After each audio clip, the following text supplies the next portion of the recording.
El frío del anochecer se filtraba por las grietas del viejo coche, un frío húmedo que se pegaba a los huesos. Elena apretaba el volante con manos entumecidas, no para conducir, sino como un ancla en la tormenta de su desesperación. El olor del interior era una mezcla agria de tela vieja, la enfermedad de su hijo y el miedo rancio. Afuera, la ciudad se desvanecía en una acuarela de luces borrosas, indiferente a la pequeña cápsula de miseria que era su último refugio. El asiento del conductor era su cama, su silla, su puesto de vigilancia. Cada pocos minutos, el silencio era roto por una tos seca y débil que venía del asiento trasero. Era Leo, su hijo de 7 años, acurrucado bajo una única manta raída. Elena sintió el corazón apretarse con cada espasmo de su pequeño cuerpo. Habían sido desalojados esa misma mañana. Las palabras del casero todavía resonaban en sus oídos, frías y duras como el metal. Lo siento, se acabó el tiempo. Y ahora, todo lo que les quedaba en el mundo estaba contenido en este ataúd de metal sobre ruedas, estacionado en un callejón olvidado. Sobre el tablero polvoriento, bajo la débil luz de un farol lejano, yacía su fortuna entera, 800 pesos. Contó los billetes arrugados por 10ª vez, como si el acto de contarlos pudiera mágicamente multiplicar su valor. Un billete de 500, 2 de 100, y el resto en billetes más pequeños, gastados y suaves al tacto. Junto al dinero, el resto de su inventario, una bolsa de galletas saladas a medio comer y una botella de agua que racionaba con un cuidado casi religioso. Un sorbo para Leo, medio sorbo para ella. Su propio estómago le dolía con un hambre que ya era familiar, un nudo apretado de vacío y ansiedad. La náusea subió a su garganta al pensar en el día de mañana. ¿Comida? ¿Medicina para la tos de Leo? ¿Gasolina? Los 800 pesos eran una broma cruel, una bofetada del destino. Eran la prueba tangible de su fracaso absoluto como madre, como proveedora, como persona. Las lágrimas silenciosas comenzaron a escurrir por sus mejillas, calientes al principio, pero enfriándose rápidamente en el aire gélido del coche, dejando un rastro helado sobre su piel. Giró la cabeza lentamente, el cuello rígido por la tensión. En el asiento trasero, Leo se removió en su sueño febril. Su frente perlada de sudor brillaba tenuemente. Elena alargó una mano y le tocó la mejilla. Ardía. El sonido de su respiración era un silbido superficial, entrecortado por esa tos que parecía arrancarle la vida poco a poco. Sintió una oleada de culpa tan intensa que casi la hizo vomitar. Debería estar en una cama caliente, con medicinas y un plato de sopa. Recordó su pequeña habitación alquilada, el zumbido constante de su máquina de coser, el olor a tela nueva. No era mucho, pero era un hogar, era seguridad. Ahora, la máquina de coser estaba empeñada, la habitación cerrada con una cadena nueva, y su hogar era esta trampa fría. El coche no los protegía, los exhibía. Cada par de faros que barría el callejón era una amenaza potencial, un recordatorio de que estaban solos, expuestos y terriblemente vulnerables. La desesperación no era un sentimiento abstracto, era el frío del cristal contra su piel, el sabor metálico del pánico en su boca. Elena cerró los ojos, tratando de ahogar el sonido de la ciudad, pero los ruidos se colaban de todos modos. El gemido distante de una sirena le provocó un escalofrío, una punzada de pánico irracional. ¿Y si alguien los encontraba? ¿Y si los servicios sociales le quitaban a Leo? La vergüenza era un manto pesado y asfixiante. Ella, Elena, una costurera con manos hábiles, capaz de crear belleza a partir de simples trozos de tela, ahora reducida a esto, un fantasma en un coche destartalado. La memoria de su despido la asaltó con la fuerza de un golpe físico. Recortes de personal, había dicho su jefe, sin mirarla a los ojos. La situación es difícil para todos, pero para ella no era difícil, era terminal. El sonido de la puerta de la oficina cerrándose a su espalda había sido el sonido del mundo entero derrumbándose. Caminó por la calle sintiéndose invisible, como si su pobreza la hubiera borrado de la existencia. Ahora, en la oscuridad del coche, esa sensación de invisibilidad era su única y precaria defensa contra un mundo que ya la había desechado por completo. El último resplandor del día se extinguió. y la noche se apoderó del callejón con una oscuridad densa y helada. Leo tembló en sueños, emitiendo un pequeño quejido. Elena se quitó su propia chaqueta delgada y se la puso encima, sumándose a la manta. El frío la mordió al instante, pero el temblor de su hijo era 1000 veces peor. Su mirada volvió a los 800 pesos sobre el tablero. Una sentencia de muerte lenta. No alcanzaría para un médico, ni para una noche en el motel más barato. Apenas compraría unos días más de galletas y agua. Sintió el peso aplastante de la realidad en sus hombros. Había tocado fondo. El miedo ya no era una emoción, era un estado físico, una certeza helada en la boca del estómago de que, quizás, no sobrevivirían la semana. La esperanza era un lujo que ya no podía permitirse, una palabra extranjera de un idioma que había olvidado. ¿Podrá una madre sola encontrar una salida cuando todo parece perdido? Suscríbete y activa las notificaciones para no perderte ni un segundo de esta increíble historia de supervivencia. Acurrucada en la oscuridad, con el aliento de Leo como un frágil metrónomo de su fracaso, la mente de Elena buscaba desesperadamente una salida. Fue entonces cuando un recuerdo, polvoriento y casi olvidado, emergió de las profundidades de su memoria. Una historia que su abuela le contaba, sobre un pariente lejano, un tío abuelo que poseía un cine en un pueblo perdido. El Majestic, así lo llamaba, un nombre grandilocuente para un lugar que nunca había conocido. Con manos temblorosas, sacó su móvil. La batería marcaba un alarmante 4%.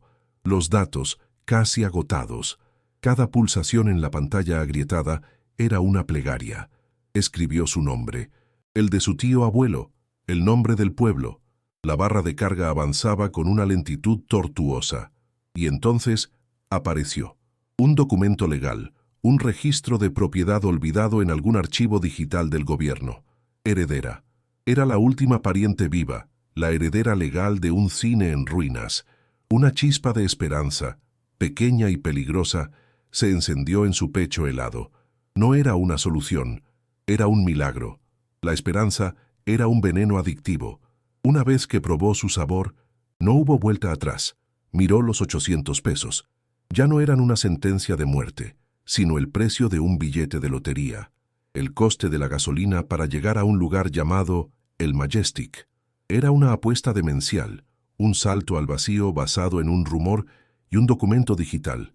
Pero la alternativa era quedarse allí, esperando a que el frío o el hambre se los llevaran. La tos de Leo fue el empujón final. Arrancó el motor, y el sonido ronco y quejumbroso del coche pareció un grito de guerra. Condujo hasta la única gasolinera abierta, el corazón latiéndole en la garganta mientras el empleado llenaba el depósito.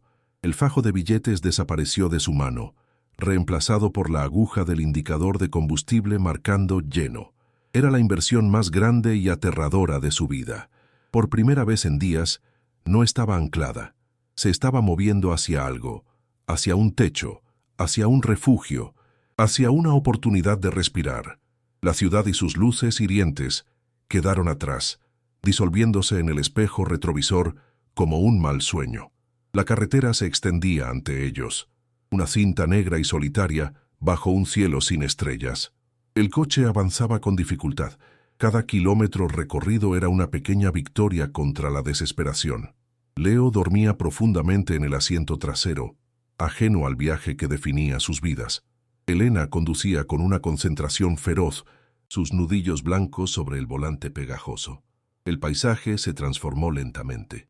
Los edificios dieron paso a campos oscuros. Las autopistas de varios carriles se convirtieron en carreteras de 2 sentidos, y luego en caminos rurales llenos de baches que sacudían el esqueleto del viejo coche. El olor a escape fue reemplazado por el aroma a tierra húmeda y vegetación nocturna. Un viento frío se colaba por las ventanas, trayendo consigo el sonido solitario de su propio motor. La sensación de aislamiento era total, pero ahora estaba teñida de propósito, no de abandono. Horas después, cuando el primer y tímido resplandor del alba comenzó a teñir el horizonte de un gris pálido, llegaron. El nombre del pueblo estaba en un cartel de madera carcomido por el tiempo, casi ilegible. El lugar parecía un fantasma, casas con ventanas tapiadas, jardines invadidos por la maleza, un silencio pesado que ni siquiera los pájaros se atrevían a romper. No había ni un alma a la vista. La chispa de esperanza en el pecho de Elena vaciló, amenazando con extinguirse. Este no era un pueblo, era una tumba. Condujo lentamente por la calle principal, si es que podía llamarse así. El coche era el único sonido en kilómetros a la redonda, su motor resonando de forma antinatural entre los edificios silenciosos. Sintió un nudo de pavor formándose en su estómago. Esto no podía ser. La realidad del lugar era mucho más sombría de lo que su desesperada imaginación le había permitido concebir. ¿Dónde estaba la gente? ¿Dónde estaba la vida? El aislamiento aquí era más profundo y aterrador que el del callejón de la ciudad. Y entonces lo vio.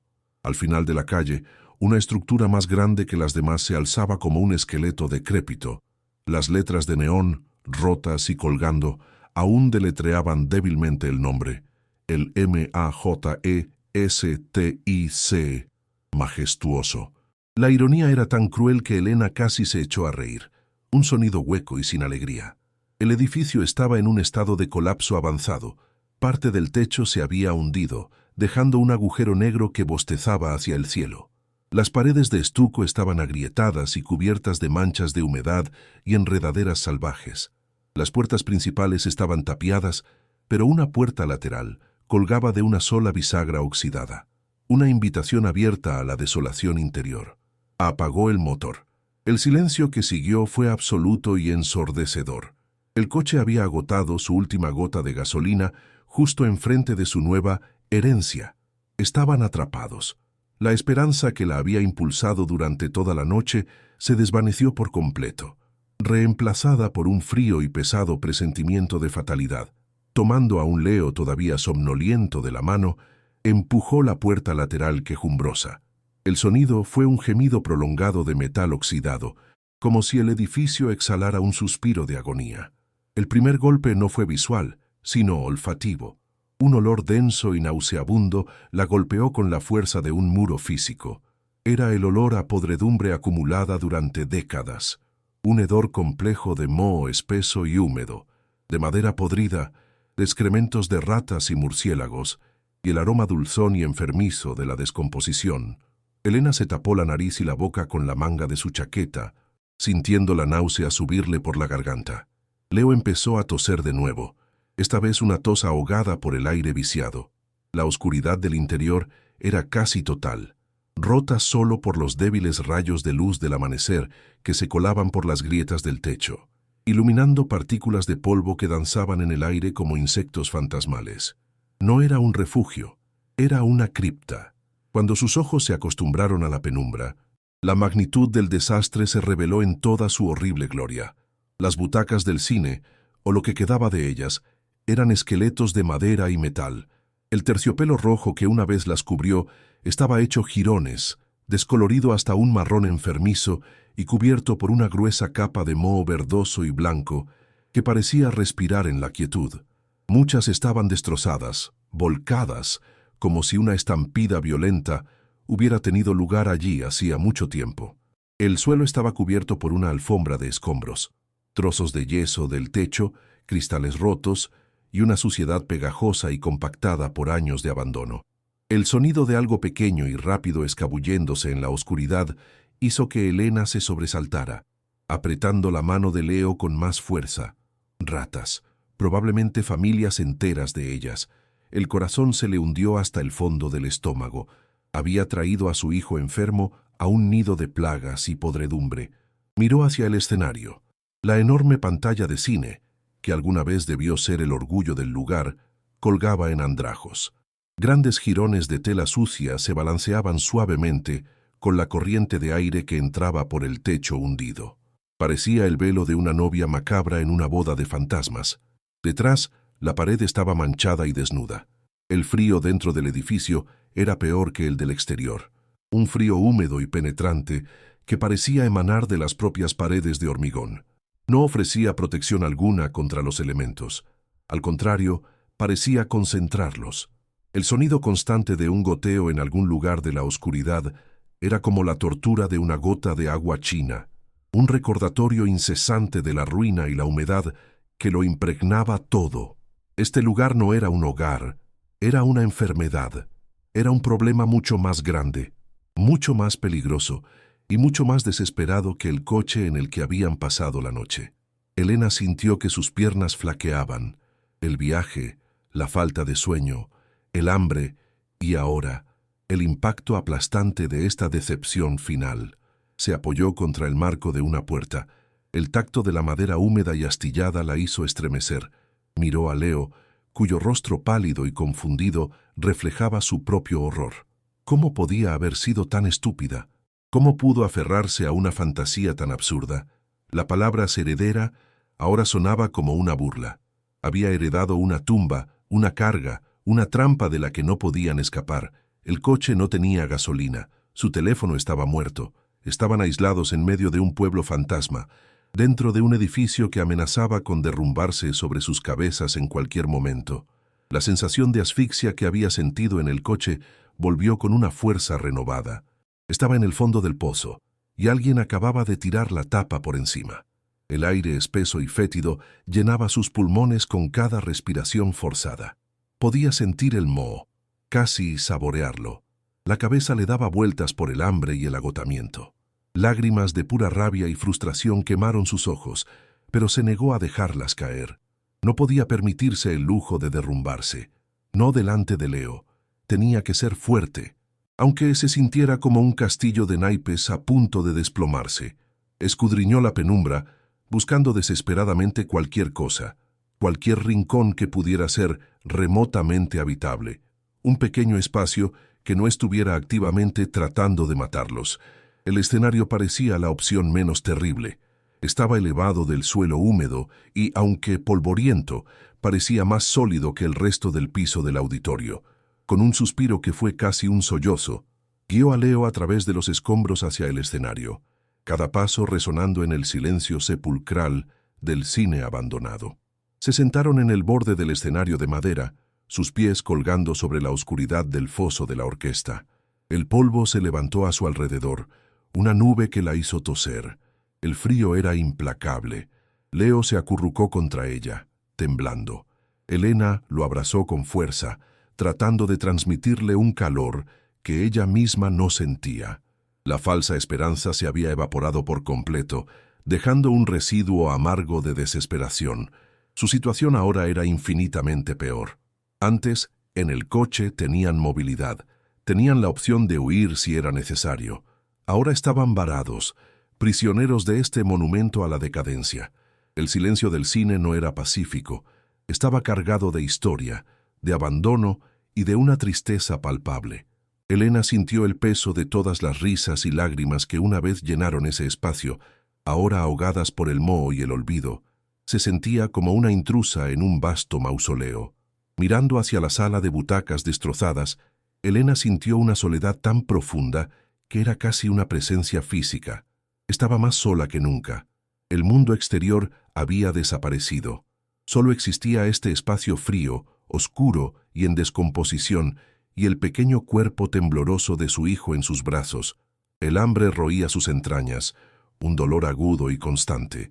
La última bolsa de galletas saladas parecía un recuerdo de una vida anterior.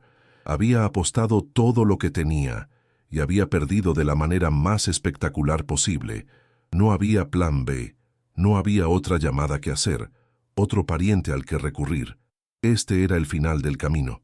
La desesperación se apoderó de ella, no como un pánico agudo, sino como una resignación fría y pesada.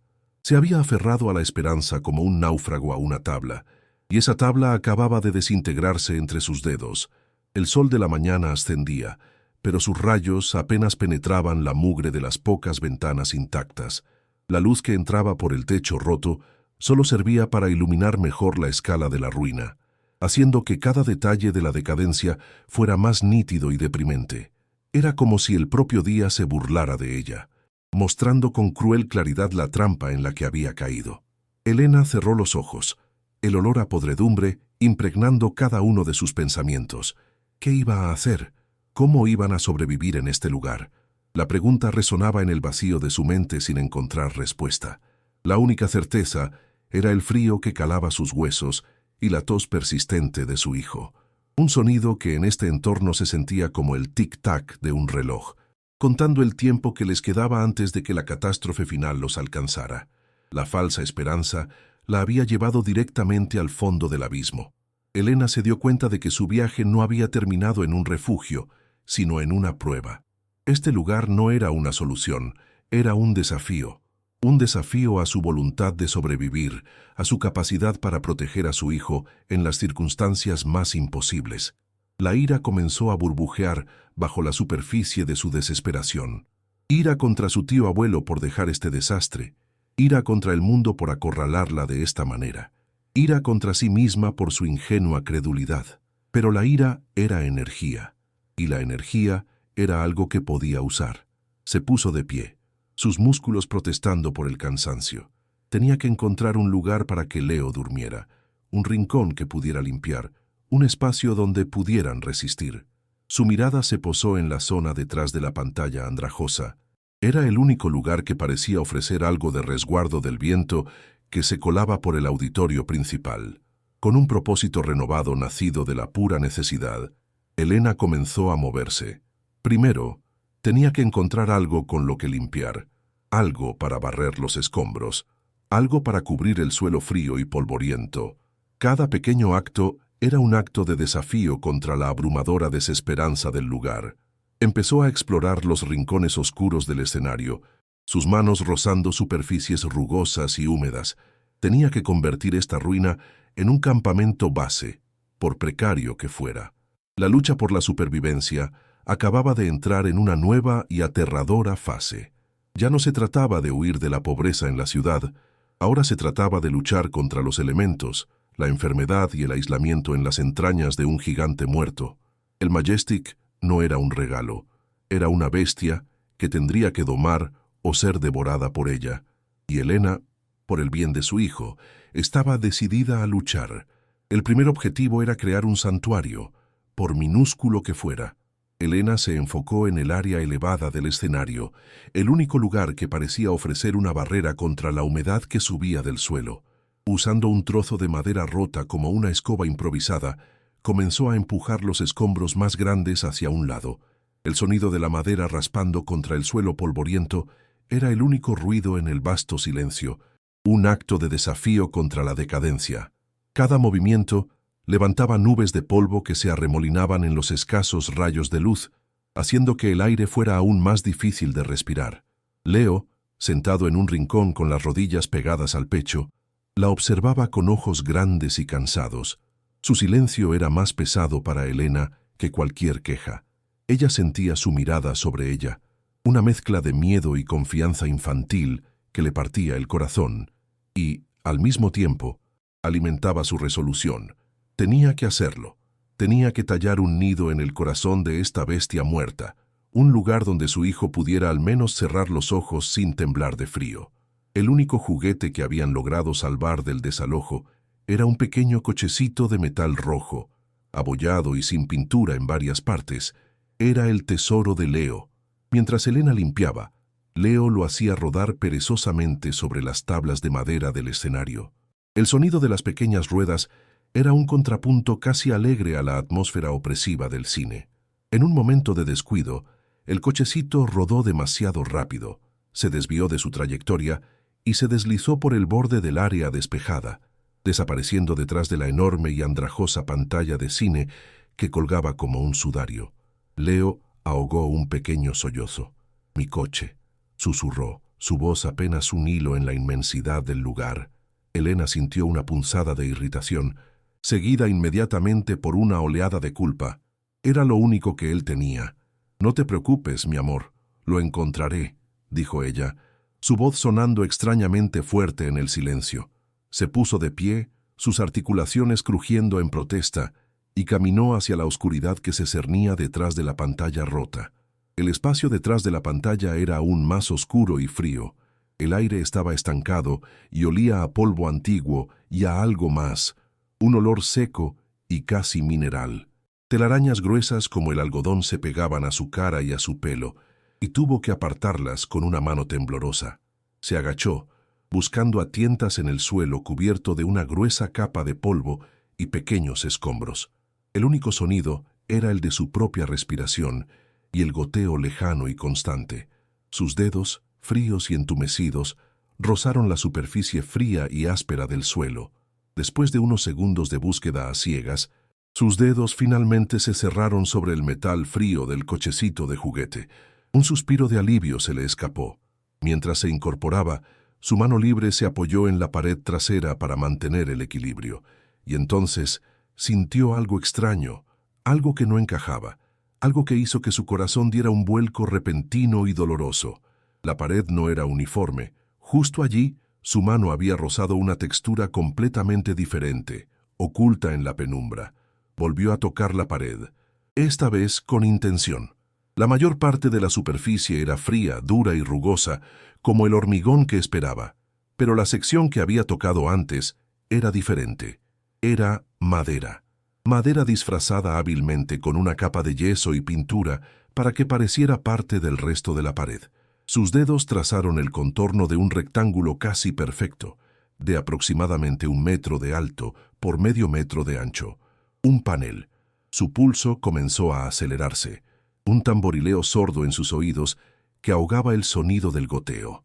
¿Por qué alguien se tomaría la molestia de ocultar un panel de madera en la pared trasera de un escenario de cine abandonado? La pregunta colgaba en el aire polvoriento, cargada de posibilidades que eran a la vez aterradoras y extrañamente emocionantes. Se arrodilló, acercando su rostro a la superficie, tratando de ver mejor en la casi total oscuridad. Era una puerta, o algo parecido a una puerta. Fue entonces cuando su mirada se desvió hacia el suelo. Justo debajo del panel, apenas visibles bajo la gruesa capa de polvo, había unas marcas. Tenues marcas de arañazos en las tablas de madera del suelo. No eran aleatorias, eran líneas paralelas, como si algo pesado hubiera sido arrastrado hacia adentro y hacia afuera de ese punto, una y otra vez, a lo largo de los años. El polvo había rellenado los surcos, pero la evidencia estaba ahí, grabada en la madera. Las marcas conducían directamente al borde inferior del panel oculto. La certeza se apoderó de ella con una fuerza abrumadora. Esto no era un accidente de construcción, era deliberado, era un secreto. Un nudo se formó en su garganta, una mezcla de miedo primordial a lo desconocido y una nueva, salvaje oleada de curiosidad. Por primera vez desde que había llegado a ese lugar de pesadilla, sintió algo más que desesperación. Sintió el tirón de un misterio. Con el corazón latiéndole desbocado, intentó abrir el panel. No había manija ni cerradura visible. Empujó con los dedos en los bordes, tratando de encontrar un punto de apoyo. La madera no se movió. Estaba sellado, ya sea por el tiempo o por un mecanismo oculto. Un gruñido de frustración se le escapó de los labios. Podía sentir que estaba al borde de algo importante. La sensación era tan fuerte que era casi física, un zumbido en sus venas. No podía rendirse, no ahora. Se levantó y salió de detrás de la pantalla, volviendo a la luz grisácea del escenario. Leo seguía donde lo había dejado, acurrucado y pequeño. Le entregó el cochecito de juguete. «Gracias, mamá», susurró él. Elena le acarició el pelo, su mente corriendo a 1000 por hora. Necesitaba una palanca, algo fuerte. Y entonces, recordó, en el maletero del coche, junto a la llanta de repuesto que nunca había aprendido a usar, había una llave de cruz. Dejar a Leo solo. Incluso por unos minutos, le provocó una oleada de pánico. «Quédate aquí, cariño, no te muevas. Vuelvo en un segundo», le dijo, su voz más firme de lo que se sentía.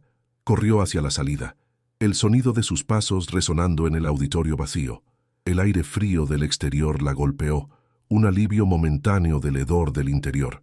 Corrió hacia el coche, sus manos temblando mientras buscaba la llave del maletero. El maletero se abrió con un chirrido metálico, revelando el desorden de su vida anterior.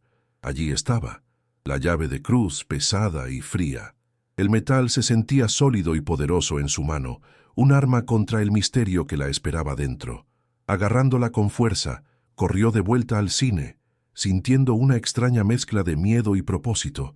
Ya no era solo una víctima de las circunstancias, era una exploradora, una profanadora de tumbas, a punto de desenterrar un secreto que había dormido durante décadas.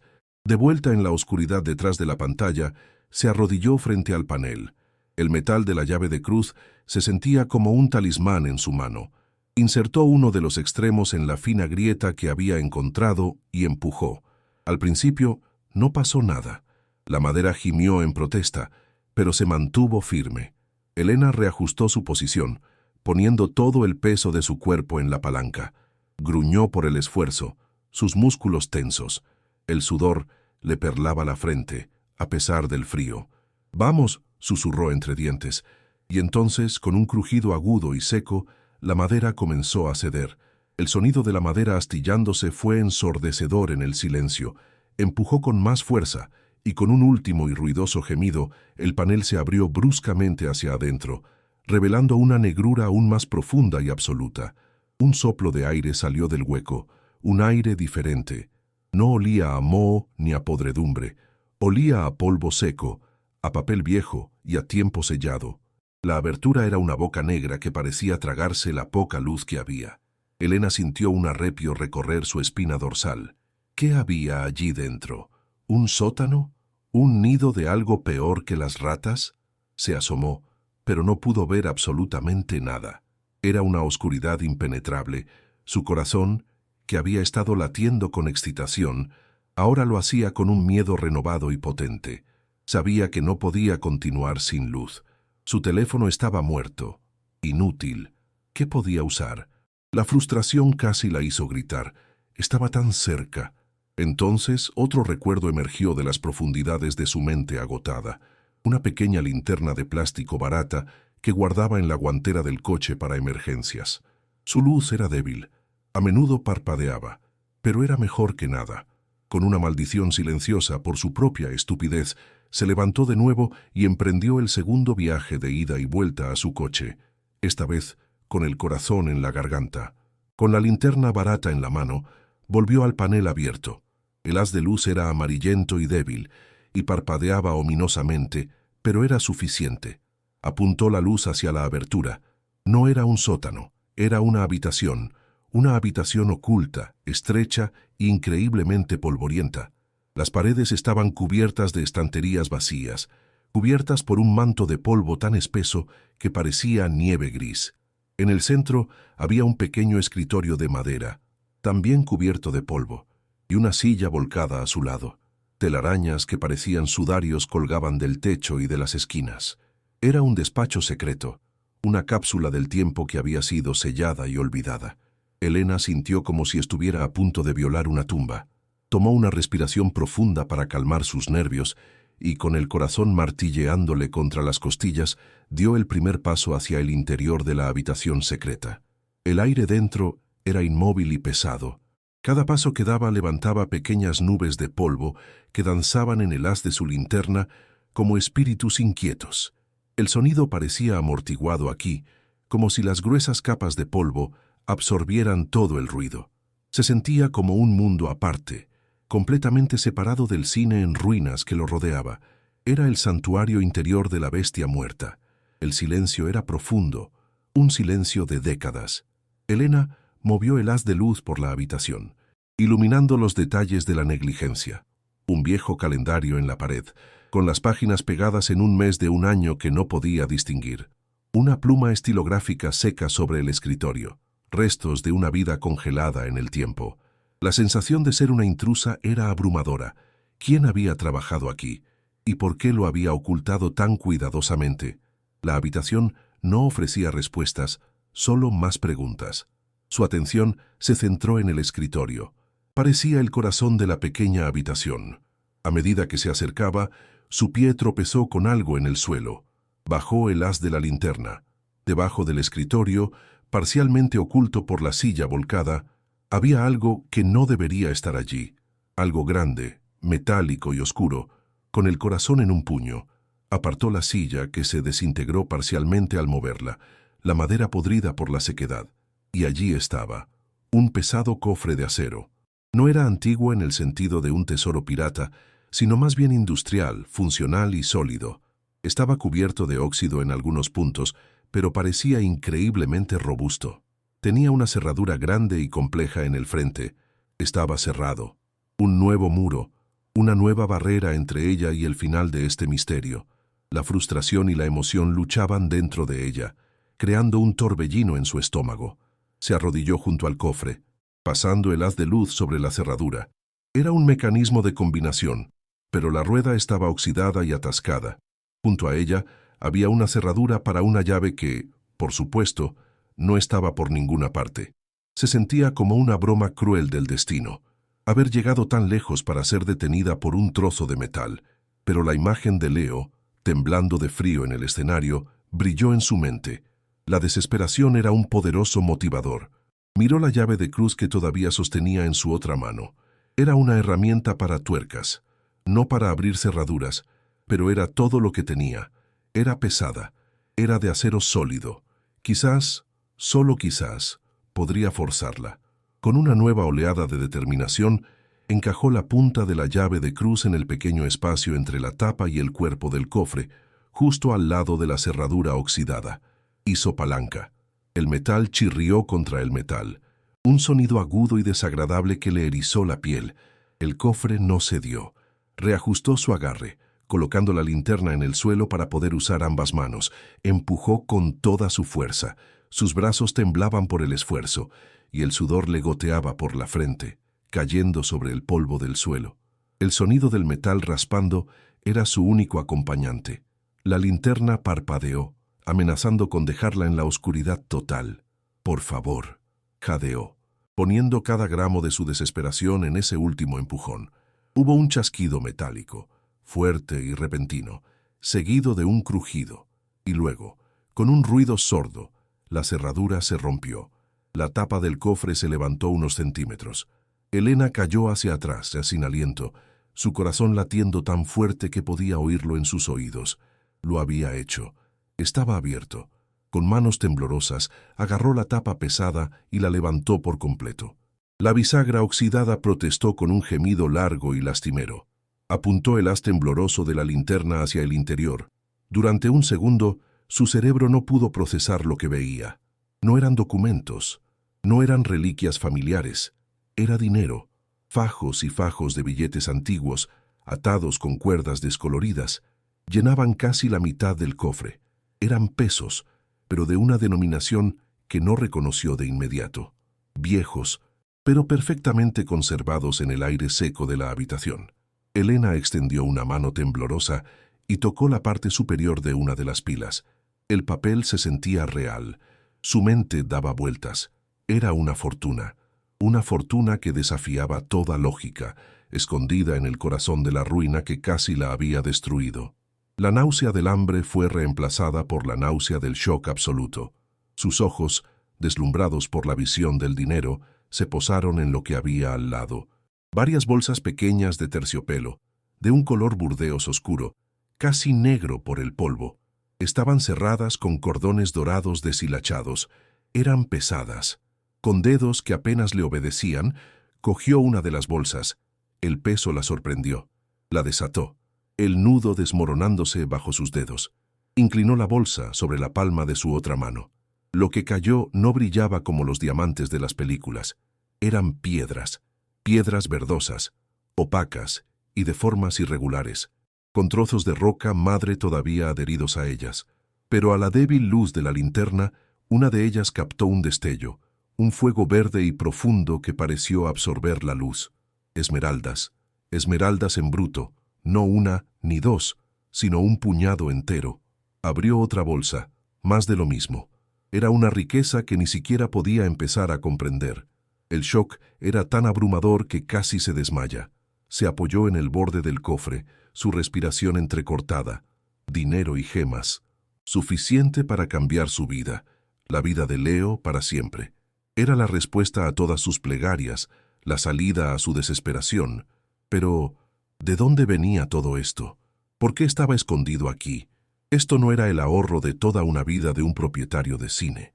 Esto era otra cosa, algo peligroso. La alegría inicial del descubrimiento comenzó a teñirse de un nuevo tipo de miedo, más oscuro y profundo. Esto no era un tesoro encontrado, era un secreto desenterrado. Un secreto que alguien había querido mantener enterrado para siempre. Un arrepio helado le recorrió la espalda, un presentimiento de que el dinero y las gemas no eran la verdadera recompensa, sino el cebo de una trampa mucho más grande.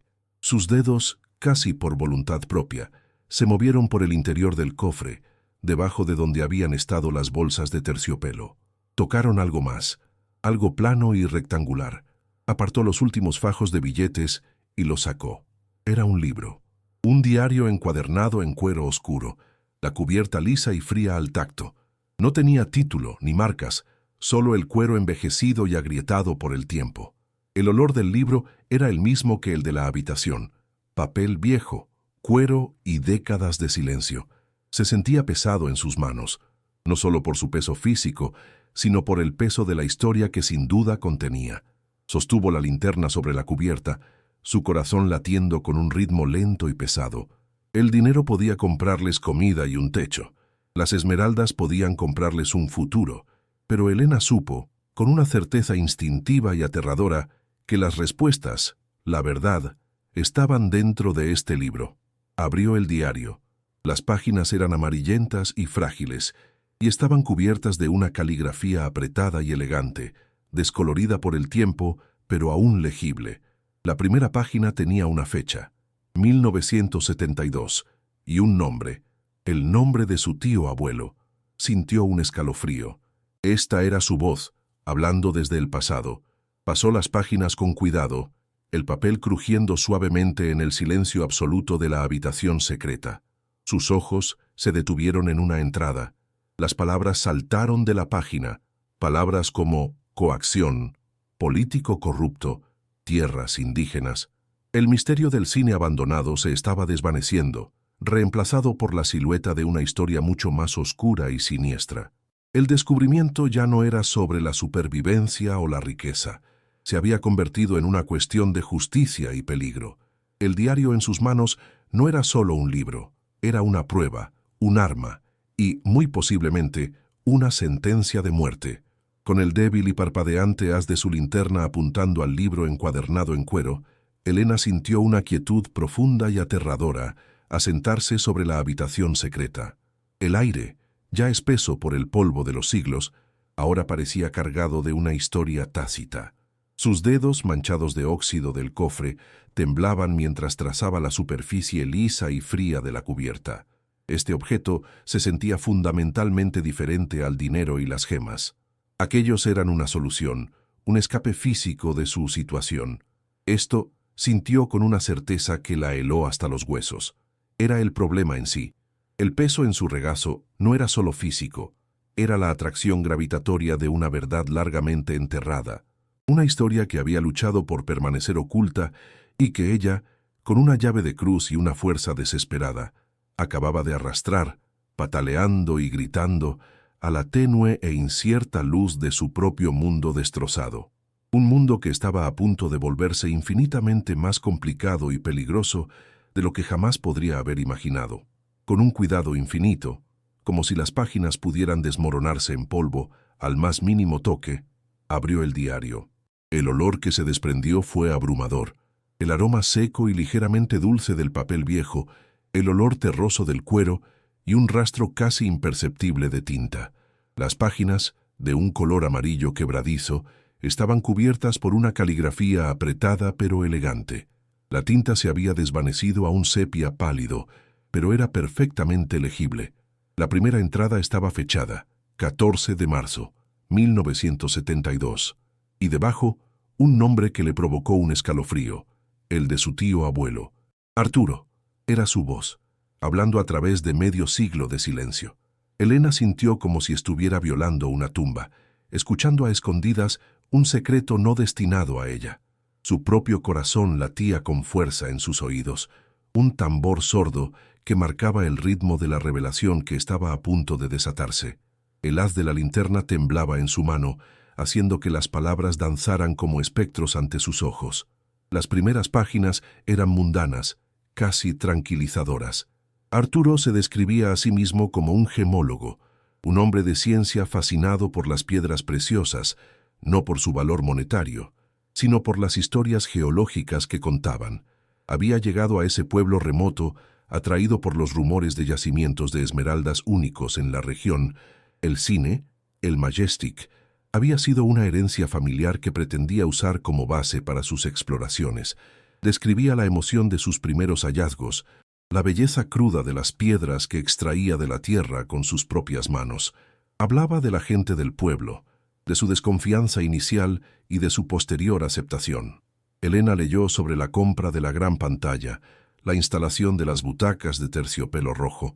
Por un momento, casi pudo ver el cine en su antiguo esplendor, un oasis de cultura en medio de la nada, construido por un hombre apasionado por las rocas y las historias, pero esa sensación de paz era frágil, un espejismo a punto de romperse. El cambio de tono fue abrupto, como una grieta que se abre en el hielo. En una entrada de 1974 apareció un nuevo nombre, el Coronel. Arturo no usaba su nombre real al principio, solo el apodo con el que todo el mundo parecía conocerlo. Lo describía como un hombre de poder absoluto, un patriarca cuya influencia se extendía como una sombra sobre toda la región. Las palabras que usaba para describirlo estaban cargadas de un miedo apenas disimulado. Ojos de depredador, una sonrisa que no llega a los ojos, una amabilidad que se siente como una amenaza. Elena sintió un nudo de hielo formarse en su estómago. Podía sentir el miedo de su tío abuelo, filtrándose a través de las páginas, un terror frío y tangible que trascendía el tiempo. La historia de un simple gemólogo estaba a punto de convertirse en una pesadilla, y Elena era la única espectadora, atrapada en la oscuridad de la habitación secreta, obligada a seguir leyendo. La palabra coacción saltó de la página, fea y brutal. Arturo escribió cómo el coronel se había enterado de su experiencia como gemólogo. Una noche, 2 hombres lo visitaron en el cine.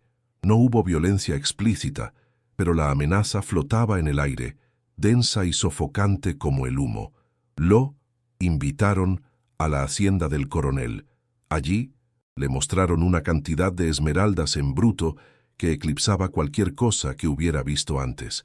Pero no había alegría en el descubrimiento. El coronel le ordenó, no le pidió, que las tasara y las guardara. Un favor para un amigo, había dicho, pero el tono no dejaba lugar a la negociación. Arturo escribió en su diario esa noche, con la mano temblorosa: «Estas piedras no cantan la historia de la tierra. Gritan, huelen a miedo y a violencia». Elena sintió la náusea subir por su garganta. El tesoro que había encontrado no era una bendición, era una evidencia manchada de sangre. El horror se cristalizó en la siguiente entrada. Su tío abuelo había investigado, discretamente, aterrorizado. Había hablado con algunos de los lugareños más antiguos y marginados, miembros de una comunidad indígena que había sido despojada de sus tierras ancestrales décadas atrás. La verdad era peor de lo que había imaginado. Las esmeraldas no eran simplemente de origen dudoso, habían sido robadas. Pertenecían a esa comunidad, extraídas de una veta sagrada en las tierras que el coronel les había arrebatado mediante escrituras fraudulentas y una violencia implacable. El coronel, cuyo nombre real era Valeriano, se había construido un imperio sobre la base de la apropiación ilegal de tierras, un crimen que todos conocían en susurros, pero que nadie se atrevía a denunciar en voz alta. El diario se convirtió en el testamento de un crimen masivo, una injusticia histórica que había sido enterrada bajo capas de miedo y poder. Entonces, Elena leyó la frase que hizo que su sangre se helara. Era corta, brutal, y estaba escrita con una tinta ligeramente más oscura, como si Arturo hubiera presionado la pluma con toda la fuerza de su horror. Asesinó al líder tribal que se le opuso. La frase estaba sola, un epitafio solitario en medio de la página. Arturo continuaba describiendo cómo el líder, un hombre llamado Itzae, se había negado a ceder, cómo había luchado legalmente para demostrar el fraude, y cómo, un día, simplemente desapareció. Su cuerpo nunca fue encontrado. El coronel había organizado una partida de búsqueda, mostrando una falsa preocupación que a todos les pareció una burla macabra. El asesinato sin resolver se convirtió en una leyenda local, una historia de fantasmas para asustar a los niños y un recordatorio para los adultos de lo que le sucedía a quien desafiaba a Valeriano. Elena cerró los ojos, la imagen de un hombre sin nombre y sin tumba grabada a fuego en su mente. El dinero del cofre, los fajos de billetes que la habían hecho soñar con la salvación, ahora le parecían repugnantes. El diario lo explicaba con una claridad nauseabunda. Fue el pago por mi silencio. Arturo había recibido esa fortuna por su papel en la tasación y ocultación del botín. No lo quería. Lo describió como dinero manchado de sangre, una recompensa por su cobardía. Se sentía atrapado, cómplice de un asesinato y un robo. Tenía demasiado miedo de ir a la policía, que sabía que estaba en el bolsillo de Valeriano, y demasiado miedo de rechazar el dinero, lo que habría sido una sentencia de muerte segura. Así que construyó la habitación secreta, su tumba personal de culpa, y escondió el tesoro y la verdad juntos, con la esperanza de que nunca vieran la luz del día. Escondió el alma robada de la tierra junto con el precio de su propia alma. La última entrada estaba fechada apenas unas semanas después de la anterior. La escritura era casi ilegible, arañazos frenéticos sobre el papel. Sabe que sé demasiado. Me ha convocado a la hacienda.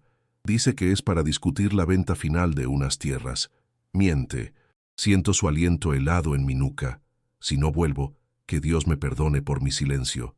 Que alguien encuentre esto. Después de esa frase, solo había páginas en blanco. El diario terminaba ahí, abruptamente. Elena no necesitó más explicaciones. Su tío abuelo no desapareció. Fue silenciado, como el líder tribal. Se convirtió en otro fantasma para poblar las leyendas de la región. Su cine abandonado un monumento a su terrible secreto. Elena sintió el peso de cada palabra como una lápida. Ahora el secreto ya no era de Arturo. Ahora era de ella. De repente, un sonido rompió el silencio sepulcral del pueblo. Un sonido que no pertenecía a ese lugar de muerte y decadencia. Era el rugido grave y potente de un motor de coche de lujo acercándose lentamente por la calle principal. No era el traqueteo de un viejo camión de granja, era el sonido del dinero y el poder. El corazón de Elena saltó a su garganta. Instintivamente, sin pensarlo, actuó. Cerró el diario, lo metió de nuevo en el cofre de acero junto con las esmeraldas y los billetes. Con un esfuerzo sobrehumano, empujó la pesada tapa hasta cerrarla, el metal resonando con un ruido sordo en la pequeña habitación. No podía volver a colocar el panel en la pared. Demasiado tarde. Agarró la linterna y salió corriendo de la habitación secreta, dejando la puerta oculta entreabierta en la oscuridad, detrás de la pantalla del escenario, una herida abierta en la pared. Se agachó junto a Leo en el escenario, justo cuando el motor del coche se apagaba, sumiendo de nuevo al pueblo en un silencio antinatural y expectante. El sonido de una puerta de coche cerrándose con un golpe sólido y caro resonó en el aire. Luego, pasos lentos, firmes y deliberados, acercándose al cine. Elena abrazó a Leo, cuyo cuerpo temblaba, aunque no sabía por qué. «No hagas ruido, mi amor. Juega a que somos estatuas», susurró ella, su propia voz temblando. El chirrido de la puerta lateral del cine, el mismo que ella había provocado esa mañana, se repitió, pero esta vez sonó como el preludio de una pesadilla. Una silueta alta y oscura se recortó contra la luz grisácea de la entrada. La figura se detuvo por un momento, permitiendo que sus ojos se acostumbraran a la penumbra, su presencia llenando el vasto y ruinoso espacio con una autoridad palpable y helada. El hombre avanzó hacia el centro del auditorio, sus zapatos caros apenas haciendo ruido sobre la alfombra de escombros. Era anciano, probablemente de unos 80 años, pero se movía con una rigidez orgullosa que desmentía su edad. Vestía un traje de lino impecablemente blanco, un contraste grotesco con la podredumbre que lo rodeaba. Su pelo era de un blanco plateado, peinado hacia atrás con esmero. No necesitaba verle la cara con claridad para saber quién era. Podía sentirlo. El poder que emanaba de él era como un campo de fuerza, una presión en el aire. Era el coronel, era Valeriano. Se detuvo y miró a su alrededor, no con disgusto, sino con una especie de satisfacción depredadora, como un rey inspeccionando una tumba que él mismo había cavado. Luego, sus ojos, fríos y penetrantes, como fragmentos de hielo, se posaron en Elena y Leo, acurrucados en el escenario. «Así que la heredera ha llegado finalmente», dijo, su voz sorprendentemente suave, pero con un filo de acero justo debajo de la superficie. Caminó hacia el escenario, su mirada evaluando a Elena de arriba abajo, deteniéndose en su ropa gastada, en su rostro pálido por el miedo y el hambre. «He estado tratando de comprar esta monstruosidad durante décadas. Es un peligro público, una plaga. Le haré un favor». Hizo una pausa, una sonrisa delgada y sin alegría curvando sus labios. «Le ofrezco 50,000 pesos. Por todo. Es más de lo que vale esta pila de basura. Puede tomar el dinero y llevar a su hijo a un lugar mejor». La oferta era un insulto, una miseria calculada para humillarla. 50,000 pesos por un secreto que valía millones, por una verdad que valía una vida. Elena sintió una oleada de ira ardiendo bajo su miedo, pero se mantuvo en silencio, apretando a Leo contra ella.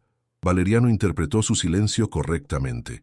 La sonrisa se desvaneció de su rostro, reemplazada por una máscara de fría impaciencia. Se inclinó ligeramente hacia adelante, su voz bajando a un susurro conspirador y amenazante. «Piénselo bien, señora. Este lugar es traicionero. Los techos viejos se derrumban sin previo aviso. A veces, en edificios como este, se declaran incendios, accidentes terribles. Es tan fácil que ocurran». Su mirada se desvió hacia Leo, que tosía débilmente en los brazos de su madre. «Y es un lugar tan solitario y aislado para una madre soltera con un niño enfermo, terriblemente vulnerable. Cualquier cosa podría pasar aquí fuera, y nadie se enteraría hasta semanas después». La amenaza ya no estaba velada, estaba desnuda, fría y afilada como un cuchillo. Le estaba dando una última oportunidad para huir antes de enterrarla junto con el secreto de su tío abuelo. Elena levantó la barbilla, encontrando su mirada helada. El miedo seguía allí, un nudo apretado en su estómago, pero ahora estaba mezclado con algo nuevo, una furia fría y decidida. La misma furia que la había hecho limpiar un rincón de este infierno, la misma que la había hecho forzar un cofre de acero. En sus ojos, Valeriano no vio a la víctima aterrorizada que esperaba, sino un destello de desafío. El secreto de su tío abuelo ya no era una carga, se había convertido en un arma que no sabía cómo usar, pero que ahora sostenía firmemente en sus manos. Él la estaba subestimando. Veía a una mujer pobre y desesperada, no a una madre que acababa de descubrir la verdad sobre el monstruo que amenazaba a su hijo. La decisión que tomara ahora no solo definiría su futuro, sino que podría costarle la vida. ¿Qué harías en su lugar? ¿Aceptarías el dinero manchado de sangre para salvar a tu hijo y huir, o te quedarías para luchar por una justicia que podría destruirte a ti y a todo lo que amas? Cuando el sonido del motor de Valeriano se desvaneció, el silencio que dejó atrás era más pesado y amenazante que antes. Su amenaza no fue un simple estallido de ira, fue una promesa fría y calculada. Elena permaneció inmóvil en el escenario, abrazando a Leo con tanta fuerza que él se quejó suavemente. Su mente era un torbellino de pánico. El diario, el cofre, el secreto, todo se sentía como una trampa que se cerraba a su alrededor. Valeriano sabía que ella estaba allí. Sabía que era la heredera. Ahora la había visto, la había medido y le había dictado su sentencia. La oferta de 50,000 pesos no era una negociación, era el precio de su vida. El olor a moho y podredumbre del cine de repente se sintió como el aliento de la tumba que Valeriano le estaba preparando. Un arrepio violento recorrió su espina dorsal, un temblor que no tenía nada que ver con el frío. La soledad del lugar, que antes era deprimente, ahora era activamente aterradora. Estaba completamente a su merced. El miedo era un veneno helado en sus venas, pero debajo de él, una furia dura como el diamante comenzaba a cristalizarse. La imagen del rostro arrogante de Valeriano, su traje blanco inmaculado en medio de la ruina, su desprecio por ella y por la memoria de su tío abuelo, encendió algo dentro de Elena. No era solo su vida la que estaba en juego, ni siquiera solo la de Leo. Era la justicia para su tío Arturo, para el líder tribal asesinado, Itzae. De repente, ya no era una víctima acorralada. Era la custodia de una verdad que se negaba a morir. Con un movimiento brusco, Se puso de pie, su decisión tomada. No huiría, no podía. El coche no tenía gasolina, y aunque la tuviera, ¿a dónde iría? Valeriano la encontraría. La única salida era a través del fuego. Tenía que encontrar un arma en la historia que acababa de desenterrar. Volvió a la habitación secreta, el corazón martilleando contra sus costillas, y abrió de nuevo el pesado cofre de acero. Necesitaba un nombre, una conexión. Ignoró los billetes y las esmeraldas, que ahora le parecían rocas sucias y papel manchado. Sacó el diario, sus manos mucho más firmes esta vez. Lo llevó a un rayo de luz polvorienta que se filtraba por el techo roto y comenzó a pasar las páginas de nuevo, no como una lectora asustada, sino como una investigadora desesperada. Buscó detalles, nombres, lugares. El nombre del líder tribal, Itzae, resonaba en su cabeza. Arturo había mencionado que la comunidad había sido dispersada, pero que algunos aún vivían en las afueras como sombras de su propio pasado. Y entonces lo vio. En una de las últimas entradas, una nota al margen, casi una ocurrencia tardía, escrita con una letra más pequeña. Itzae tenía un hijo, un niño pequeño y serio llamado Isaías. Lo vi jugar cerca del arroyo. Tiene los mismos ojos tristes de su padre. Isaías. El nombre era una brújula, una dirección en un mapa de desesperación. Si todavía vivía, si estaba en algún lugar de este pueblo fantasma, él era la única persona en el mundo que podría entender. La decisión fue instantánea y peligrosa. Tenía que encontrarlo. Dejó el cofre abierto en la habitación secreta. No podía arriesgarse a cargarlo.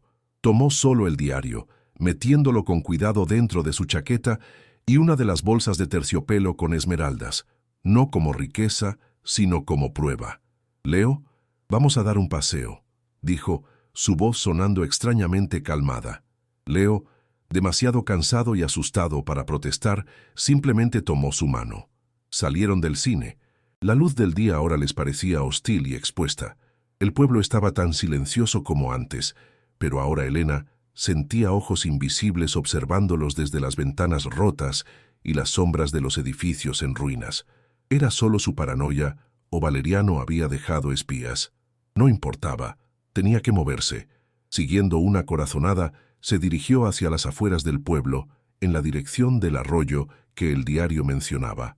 Era una apuesta desesperada basada en una nota de hace 50 años.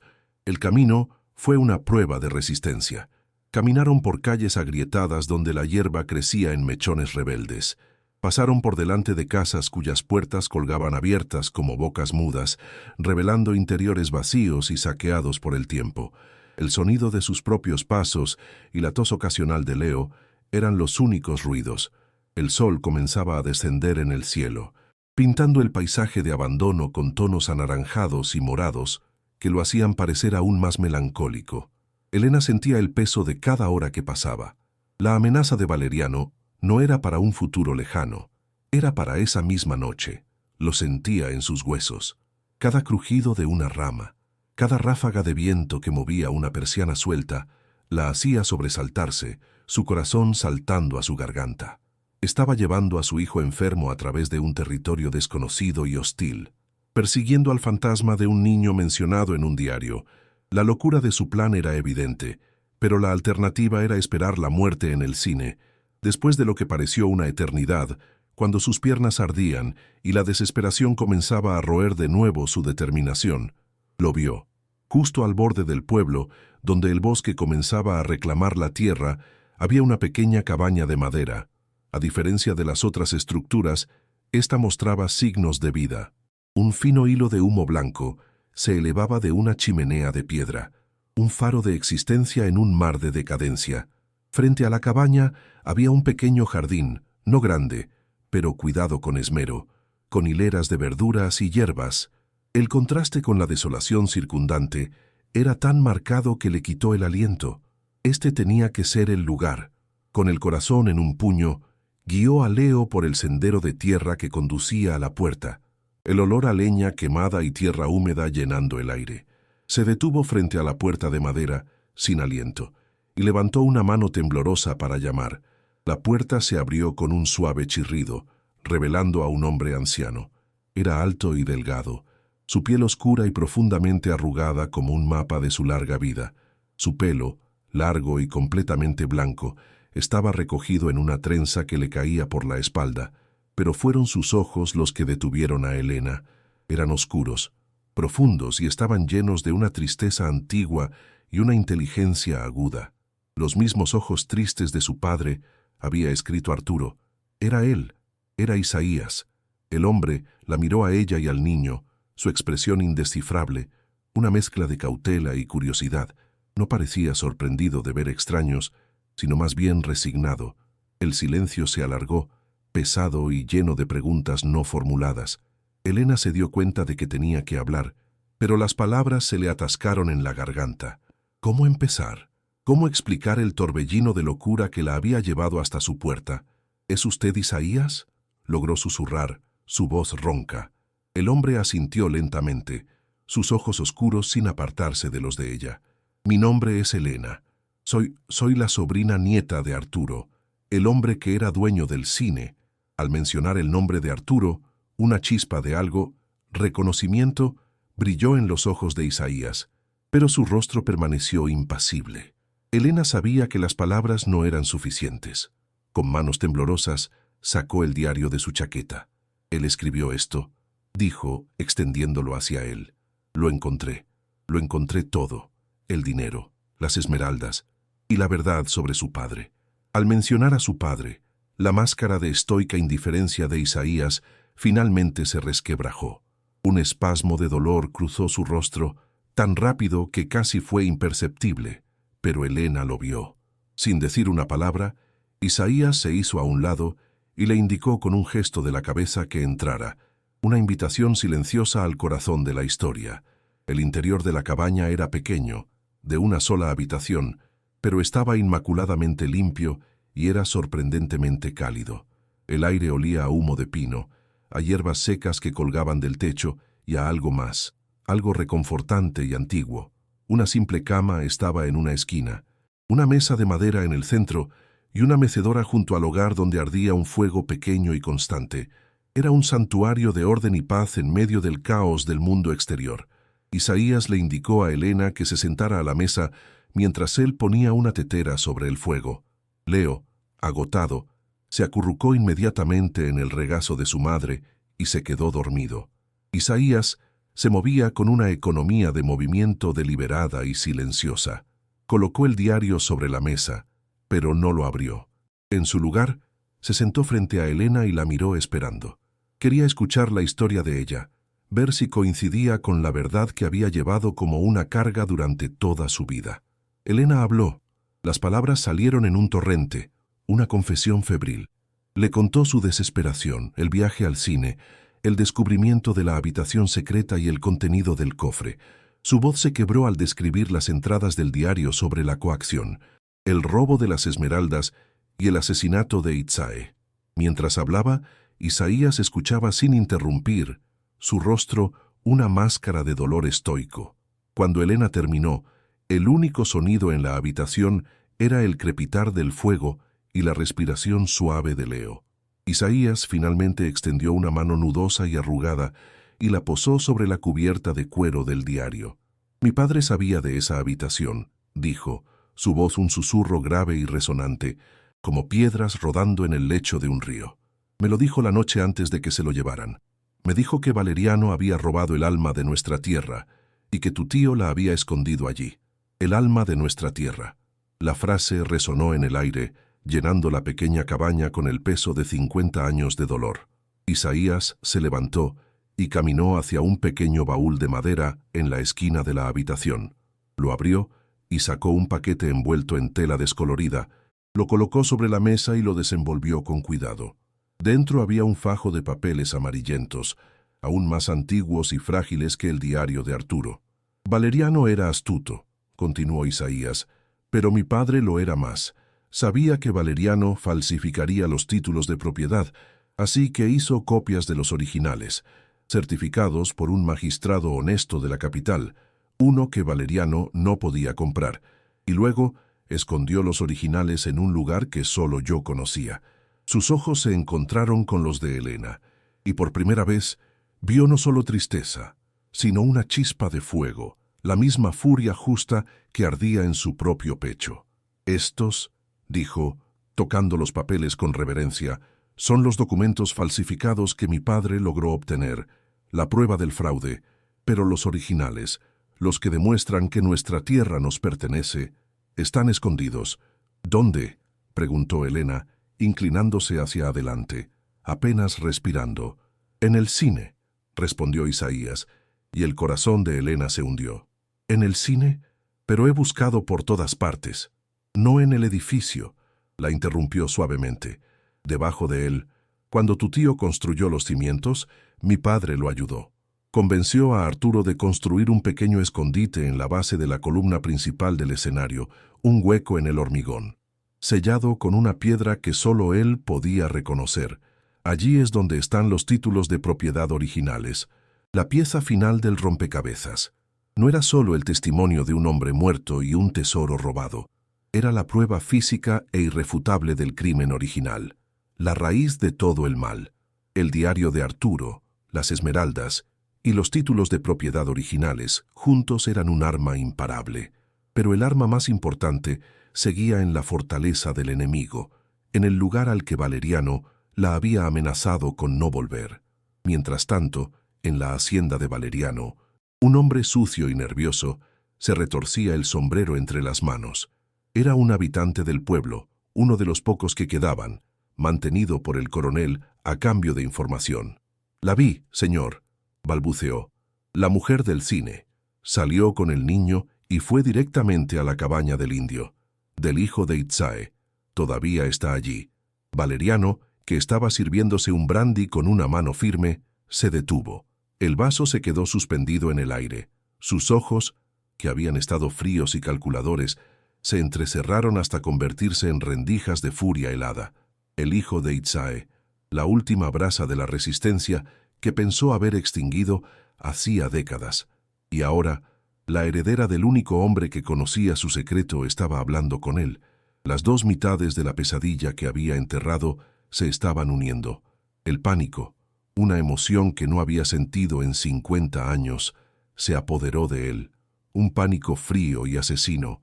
Dejó el vaso con un golpe seco sobre la mesa. «Se acabó la paciencia», siseó Valeriano, más para sí mismo que para el informante.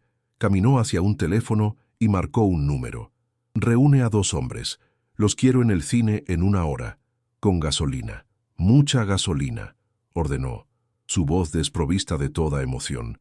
«Quiero que lo quemen hasta los cimientos, hasta que no quede ni ceniza. Y asegúrense de que la heredera y su cría estén dentro cuando lo hagan. Que parezca un accidente trágico. El viejo edificio finalmente se cobra sus víctimas. Nadie hará preguntas». Colgó el teléfono. La decisión había sido tomada con una rapidez y una brutalidad que eran su sello distintivo. Décadas de planificación cuidadosa, de paciencia y de poder se habían reducido a un acto final de violencia cruda. Tenía que borrarlo todo. El cine, la mujer, el niño. Tenía que borrar el pasado de una vez por todas, antes de que el pasado lo borrara a él. El resplandor del fuego sería la última página de esa historia. El sol se había puesto por completo, sumiendo el mundo en una oscuridad casi total. Dentro de la cabaña, el único sonido era el crepitar del fuego. Elena sentía una urgencia creciente, una sensación de que el tiempo se estaba agotando. «Tengo que volver», dijo, su voz firme. «Tengo que conseguir esos documentos. Y el diario. Todo está en la habitación secreta». Isaías la miró, su rostro lleno de preocupación. «Es demasiado peligroso. Valeriano sabe que estás aquí. Actuará esta noche, estoy seguro. Por eso mismo debo ir ahora», insistió Elena. «Es la única oportunidad. Él no esperará que vuelva allí. Pensará que estoy escondida aquí contigo». Era una lógica arriesgada, casi suicida, pero era la única que tenía. Isaías vio la determinación de acero en sus ojos, la misma que debió haber visto en los de su propio padre, y supo que no podía detenerla. Asintió lentamente. «Entonces iré contigo». «No», dijo Elena. «Usted debe quedarse aquí con Leo. Si algo me pasa, él es todo lo que importa. Dejó a Leo durmiendo profundamente en la pequeña cama de Isaías, cubierto con una manta tejida a mano. El acto de dejarlo allí fue lo más difícil que había hecho en su vida, un desgarro físico en su corazón, pero sabía que llevarlo consigo era una sentencia de muerte segura. «Cuídalo», le susurró a Isaías, sus ojos llenos de lágrimas que se negaba a derramar. «Volveré». Isaías simplemente asintió, su mano descansando brevemente sobre el hombro de Elena, un gesto de solidaridad que le dio una fuerza inesperada. Armada con la linterna de Isaías, mucho más potente que la suya, Elena se deslizó en la noche. La oscuridad era total, el aire frío y lleno de los sonidos nocturnos del bosque. Cada sombra parecía un enemigo. Cada crujido de una hoja bajo sus pies un disparo. Corrió, no caminó de vuelta hacia el cine, el miedo y la adrenalina impulsándola hacia adelante, hacia el corazón del peligro. Al llegar al cine, un silencio antinatural pesaba sobre el edificio. La estructura se alzaba contra el cielo sin luna, como el esqueleto de una bestia prehistórica. No había señales de nadie. Con el corazón en la garganta, se deslizó por la puerta lateral y entró en la oscuridad familiar y fétida. Se movió con un propósito febril, directamente detrás del escenario, hacia la habitación secreta. La puerta oculta seguía entreabierta, una invitación a la tumba. Entró, apuntó la linterna al cofre abierto y su corazón se detuvo.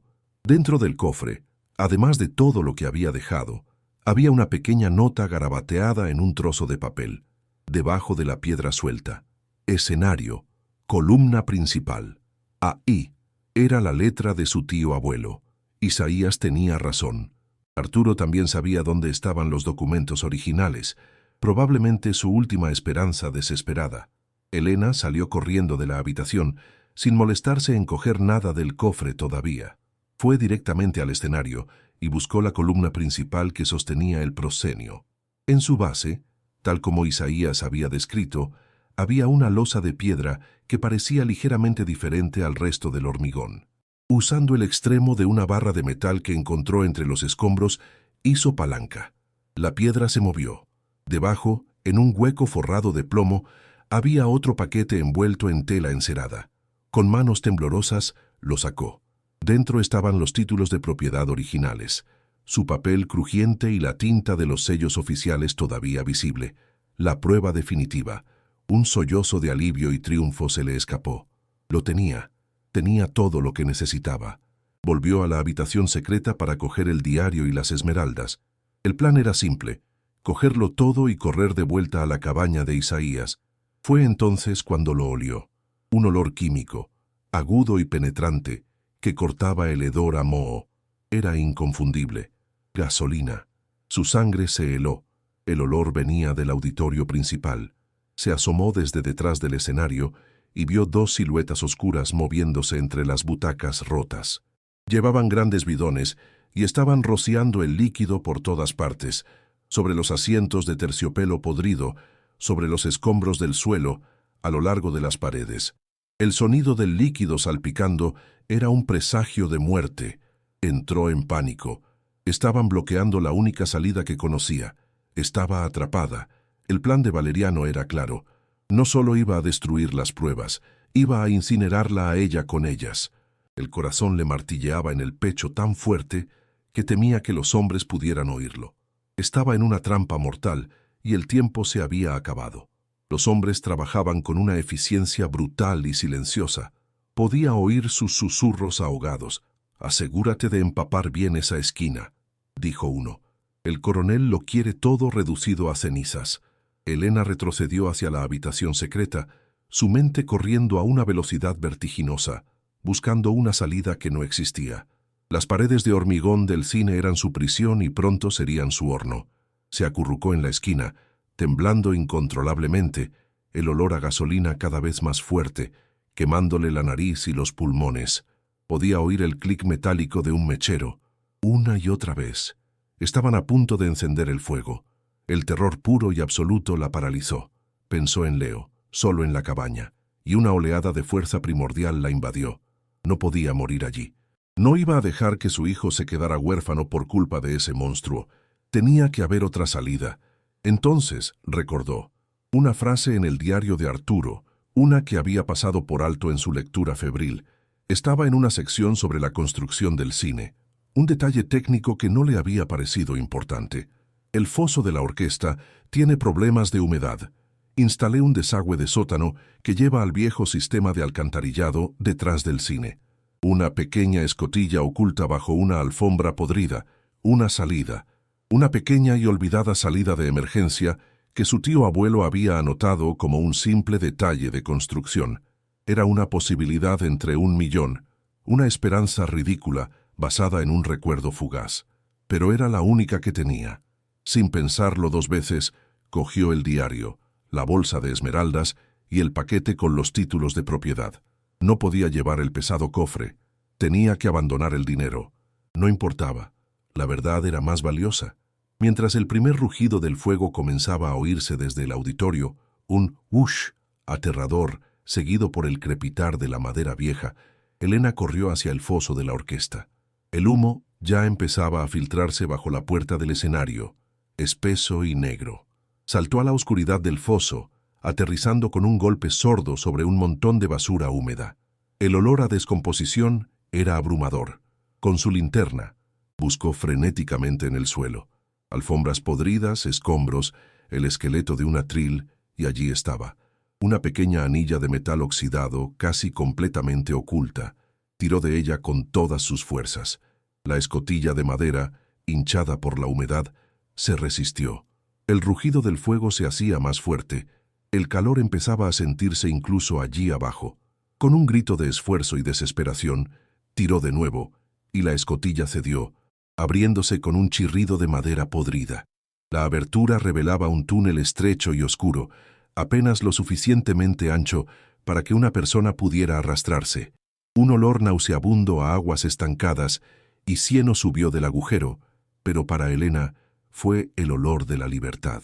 El humo ya estaba llenando el foso de la orquesta, haciéndola toser y ahogarse. No había tiempo para pensar.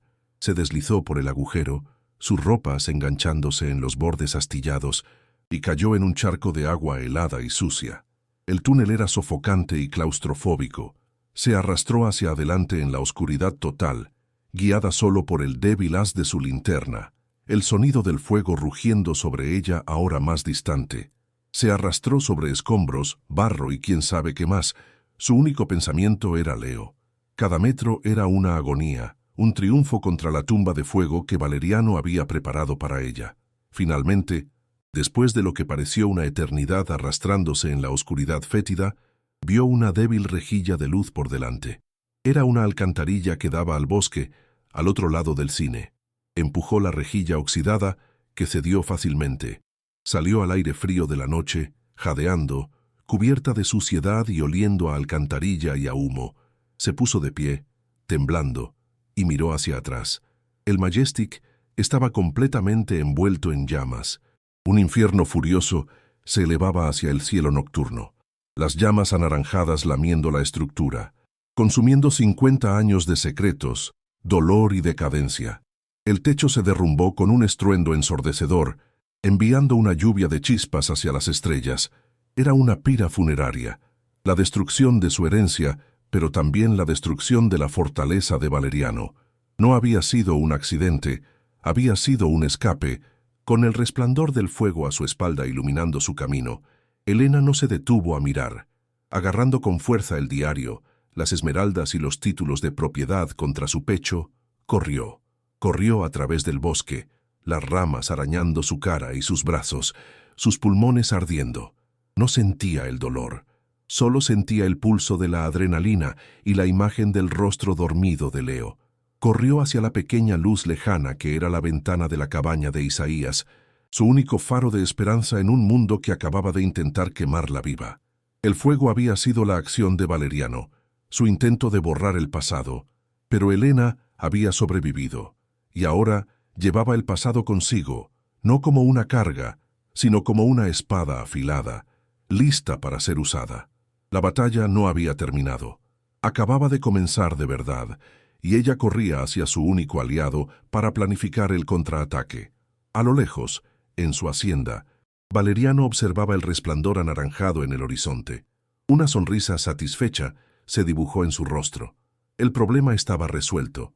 El cine, y con él la mujer entrometida y su hijo, se habían convertido en cenizas. Brindó en silencio a la noche, bebiendo su brandy.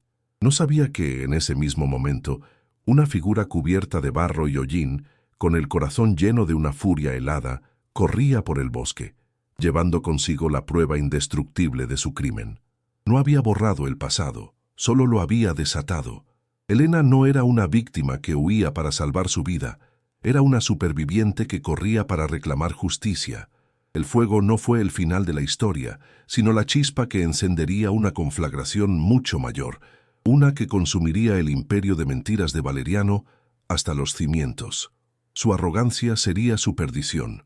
Cuando Elena llegó a la cabaña, se derrumbó contra la puerta, golpeándola con el puño que le quedaba libre. Isaías la abrió al instante, su rostro una máscara de ansiedad. Al verla, sucia, sin aliento pero viva, y con los paquetes a salvo en sus brazos, un suspiro de alivio se le escapó. La ayudó a entrar y la sentó junto al fuego. Elena miró a Leo, que seguía durmiendo, ajeno a la pesadilla de la que su madre acababa de escapar por los pelos. El calor del fuego comenzó a descongelar sus miembros entumecidos, pero un frío más profundo, el de la ira y la determinación, se asentó en su corazón. Miró a Isaías, sus ojos brillando a la luz de las llamas, reflejando el infierno que acababa de dejar atrás. «Lo tengo todo», dijo, su voz un susurro ronco pero firme. «Ahora lo hacemos pagar». En la quietud de la noche, con el resplandor distante del Majestic ardiendo, la víctima se había convertido en vengadora. La noche se hizo más profunda. El único sonido en la cabaña era el crepitar del fuego y la respiración de un niño dormido. Elena, limpia de la peor parte de la suciedad, se sentó frente a Isaías. Sobre la mesa, entre ellos, yacían las armas de su guerra, un diario encuadernado en cuero, un paquete de títulos de propiedad sellados y una bolsa de terciopelo con piedras verdes y opacas que contenían el fuego de la tierra. No eran solo objetos, eran la voz de los muertos, la prueba de los crímenes de los vivos y la esperanza de los desposeídos. El calor de la cabaña contrastaba violentamente con el recuerdo del túnel helado y el rugido del fuego. Elena sintió el agotamiento hasta la médula de sus huesos, pero debajo de él, una nueva energía, una claridad de propósito, la mantenía despierta. La huida había terminado. La caza estaba a punto de comenzar. El punto de inflexión había pasado y no había vuelta atrás. Isaías miró los objetos sobre la mesa, luego a Elena. Vio la transformación en ella. La mujer aterrorizada que había llegado a su puerta horas antes se había ido. En su lugar había una guerrera, forjada en el miedo y el fuego. En sus ojos no había solo determinación, sino una frialdad peligrosa, la frialdad de alguien que lo ha perdido todo, y por lo tanto no tiene nada que perder. Él asintió lentamente, una profunda sensación de respeto y alianza formándose entre ellos.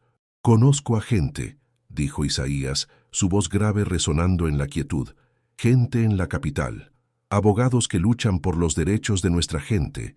Nunca tuvimos pruebas suficientes para que nos escucharan. Hasta ahora».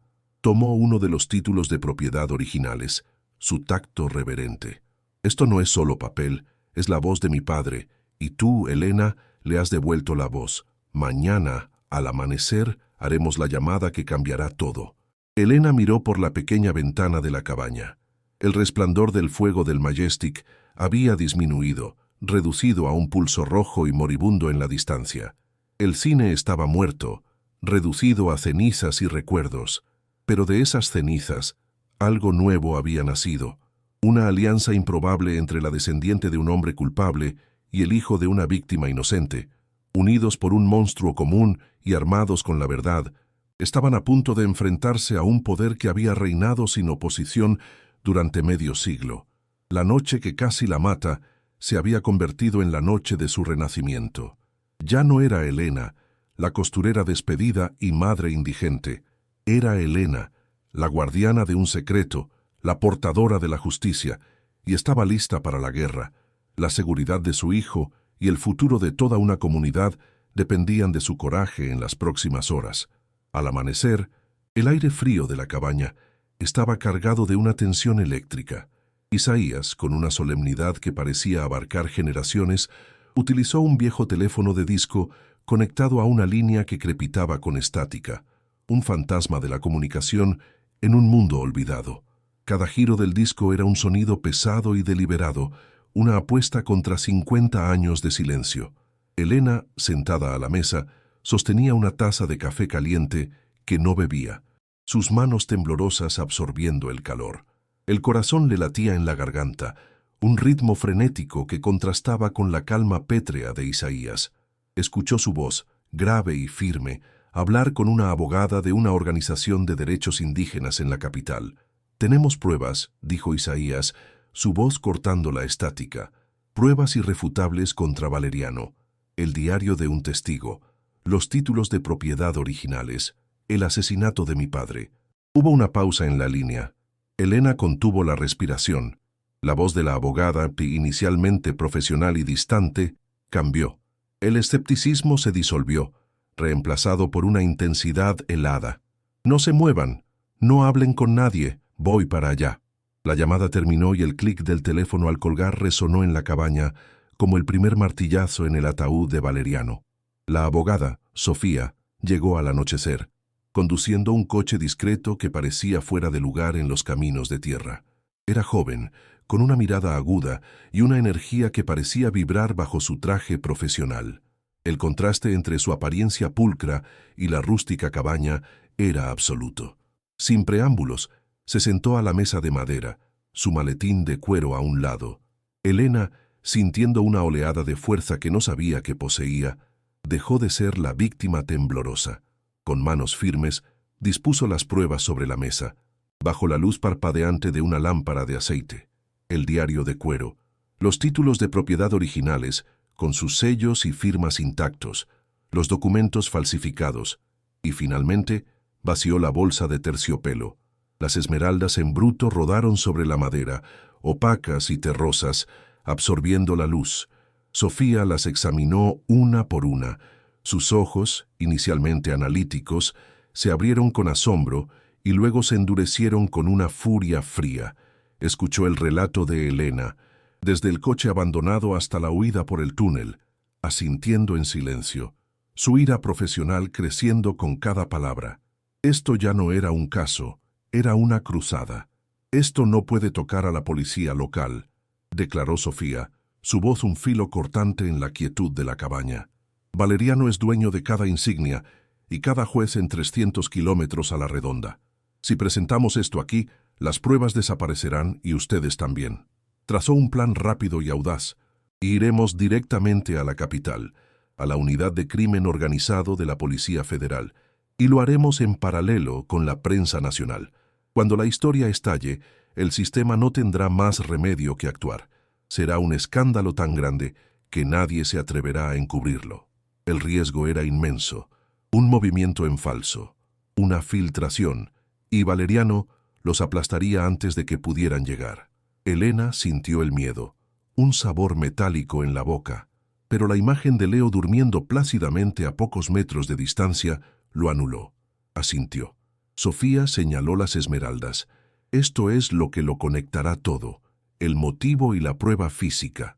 Luego verbalizó los cargos, y cada palabra era un clavo en el ataúd. Asesinato, fraude fiscal, robo a mano armada, apropiación ilegal de tierras. La lista es larga. Lo enterraremos bajo el peso de sus propios crímenes.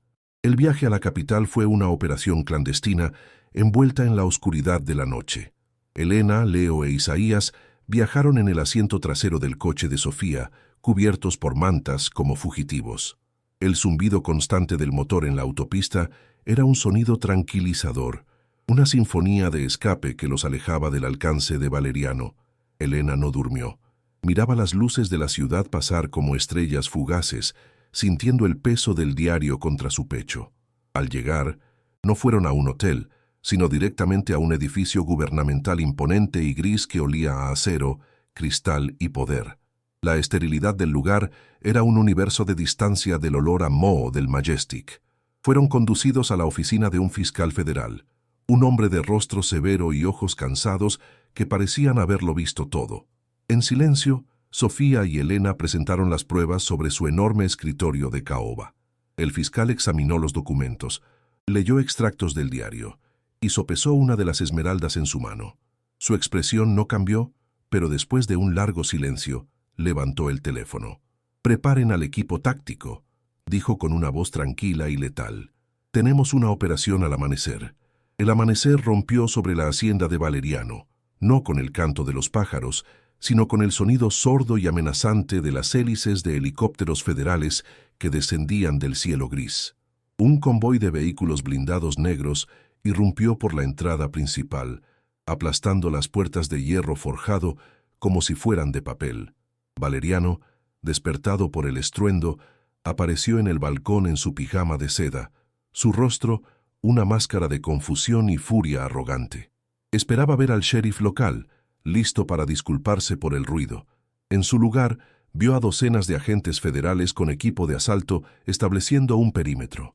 Las puertas de su mansión se abrieron de golpe.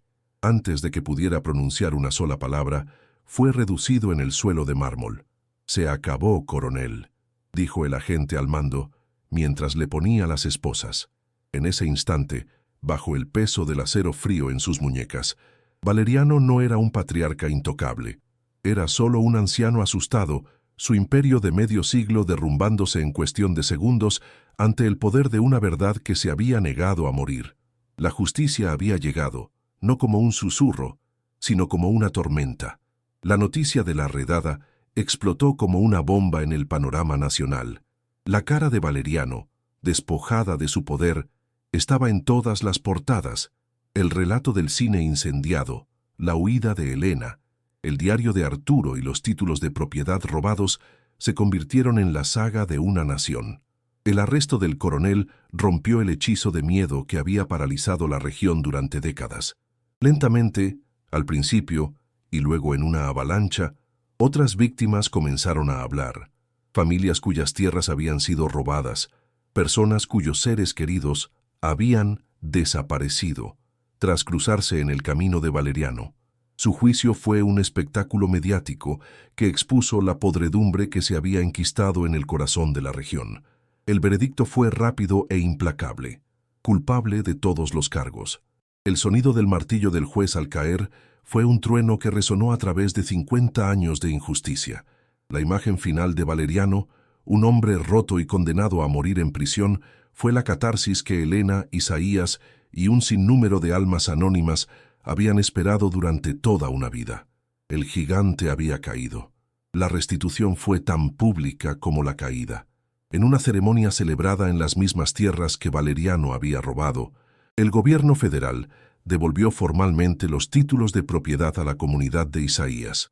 El aire olía a tierra fresca y a hierba mojada por el rocío, no a cenizas ni a podredumbre. Isaías, de pie ante su gente, con el documento original en sus manos, no pronunció un discurso. Simplemente levantó el papel hacia el cielo y las lágrimas silenciosas que corrían por su rostro arrugado lo dijeron todo. Las esmeraldas, declaradas por el tribunal como el alma robada de la tierra, no fueron devueltas como riqueza, sino como un futuro. Se colocaron en un fideicomiso administrado por la comunidad, destinado a construir escuelas, una clínica y a financiar becas para las generaciones venideras. Las piedras que habían sido el origen de tanto dolor se transformaron en las semillas de la sanación y la prosperidad. La justicia no fue solo un veredicto, fue la restauración de un legado, un círculo de sufrimiento que finalmente se cerraba con un acto de profunda y duradera reparación. El tribunal reconoció a Elena no como cómplice, sino como la pieza clave que había desmantelado el imperio criminal de Valeriano. El dinero encontrado en el cofre, manchado de sangre, fue confiscado por el Estado. Sin embargo, en un acto de justicia poética, la ley le otorgó una sustanciosa recompensa de descubridora, un porcentaje legal del valor de los activos recuperados gracias a su valentía. Un día, Elena entró en un banco. Ya no estaba contando los últimos 800 pesos sobre el salpicadero de un coche. Miró el saldo de su nueva cuenta, un número con tantos ceros que parecía irreal. El empleado del banco le entregó una tarjeta de débito nueva y reluciente. Elena la sostuvo en su mano. Era solo un trozo de plástico, pero se sentía increíblemente pesada. Era el peso de la seguridad. El peso de saber que Leo nunca más pasaría hambre ni frío. El peso de un futuro que no tenía que robar o temer, sino que podía construir. La náusea del pánico fue reemplazada por la sensación abrumadora y vertiginosa de la libertad. Era el fin de la supervivencia y el comienzo de la vida. Meses después, el sitio donde una vez estuvo, el Majestic, ya no era una tumba de escombros. El aire olía a pino recién cortado, a cemento fresco y a la promesa de un nuevo comienzo. Elena, vestida con vaqueros y botas de trabajo, estaba de pie junto a Isaías, examinando los planos de construcción. No estaban reconstruyendo simplemente un cine. Estaban erigiendo el Centro Cultural y Museo Histórico El Majestic, un proyecto comunitario financiado en parte por el fideicomiso de la tribu y en parte por una donación anónima de Elena. Sería un lugar para contar la verdadera historia de la región, la de la resistencia y la justicia. Leo, ahora un niño sano y lleno de energía, corría y reía entre los cimientos, su tos un recuerdo lejano. Ya no era un niño asustado en el asiento trasero de un coche, tenía un hogar y un legado.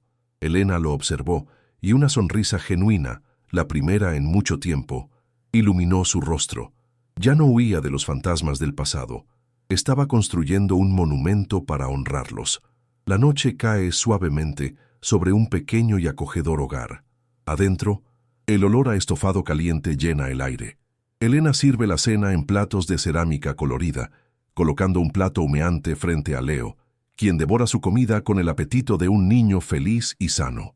La luz de la cocina es cálida y dorada, un marcado contraste con la fría oscuridad del callejón donde una vez vivieron. No hay miedo en esta casa, solo el sonido suave de la radio y la risa fácil de un niño. Las manos de Elena, que una vez contaron monedas desesperadamente, ahora sirven con abundancia. Su corazón, que una vez se apretó con un terror asfixiante, ahora late con un ritmo tranquilo de paz y gratitud. Sobrevivió no solo para encontrar seguridad, sino para forjar justicia. Su historia es un testimonio de que incluso en la noche más oscura, una sola chispa de coraje puede incendiar un imperio de mentiras y construir un futuro a partir de las cenizas. ¿Crees en el poder de una persona para cambiar el mundo? Si historias de superación y justicia como la de Elena te inspiran, suscríbete y activa las notificaciones, porque cada historia es una batalla que merece ser contada.